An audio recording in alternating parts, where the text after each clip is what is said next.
Futures trading involves substantial risk of loss and may not be suitable for all investors. Good morning. It's Monday, April 29th, about 6 a.m. Central Time.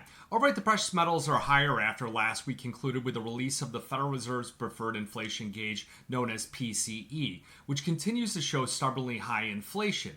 Economists called for 2.66%, while the headline number came out at 2.8% in March. The two-year Treasury yield, which everyone should be watching, reached 4.99%. Now, this morning's trade a little bit softer, down about 1/10 of a basis point. The 10-year yield reached 4.66% and now is down at 4.62%. So if it wasn't for Microsoft and Alphabet's surge on Friday, it may have been a very different picture here for U.S. equities. Now, shifting to commodities, everybody should have either the CRB index on their screen or the Bloomberg Commodity Index to get a general gauge as far as where commodities as a whole, and they can measure this commodity super cycle that we're entering here on a day-to-day and week-to-week basis. Now, we did have a little bit of a pullback on the CRB index as there was mixed energy results and also weaker precious metals. We saw crude oil futures jump 1.75% last week. Natural gas dipped 5.6%. Gold fell 2.6% and silver fell 5.6%. So big sell-off in silver and quite a big sell-off in the gold market. If you take it to the charts, you'll see though that they are currently buttoned here in a small consolidation period.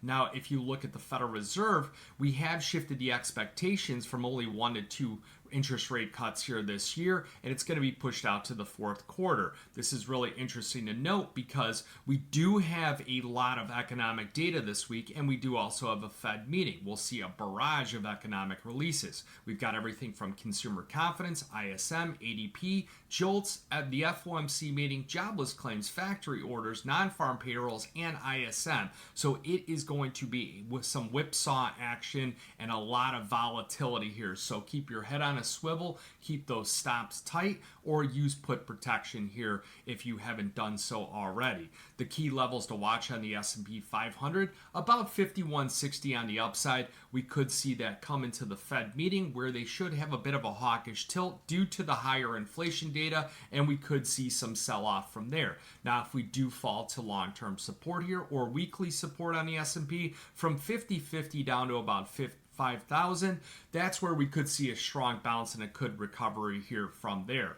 Now, there's a lot of discussion overnight and the weakness in the crude oil market around some Israeli-Hamas ceasefire discussion. However, I think that'll be that the U.S. will listen to that discussion, but Israel is going to respond accordingly however they see fit. A lot of discussion about the Japanese yen falling to the lowest rate since 1990 and big trading range in the overnight session. The Bank of Japan has kept rates unchanged here since their last policy meeting, but there is still a lot of talk about their rising inflation over there. It's just a bad situation that they've got themselves into, and the hawkish narrative out of the Bank of Japan's governor has had little impact on strengthening their currencies. So what they'll most likely do is the authorities will have to come in and intervene. We do have a suggested trading strategy on that I'll be giving out to some of the clients here later today. Now, pushing on specifically to the levels in the precious metals markets. On the silver, obviously you want to see a move over 29. 29 will take it back up to 29.90.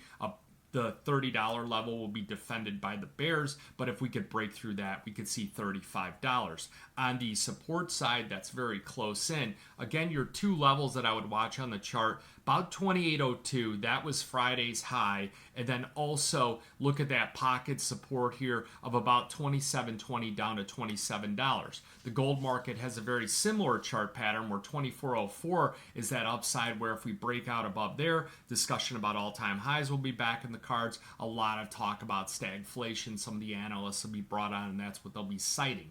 Now, 23.64, that was Friday's high. That's going to be your key level of resistance. We're trading about 23.52 right now, but we seem to be ping-ponging between that 23.64 down to about 23.20 to 2,300. So those are your critical levels of support. So expect traders to come in and just play those different ranges, and the ranges tighten up and coil up like a spring, and then we either blow to the upside or the downside.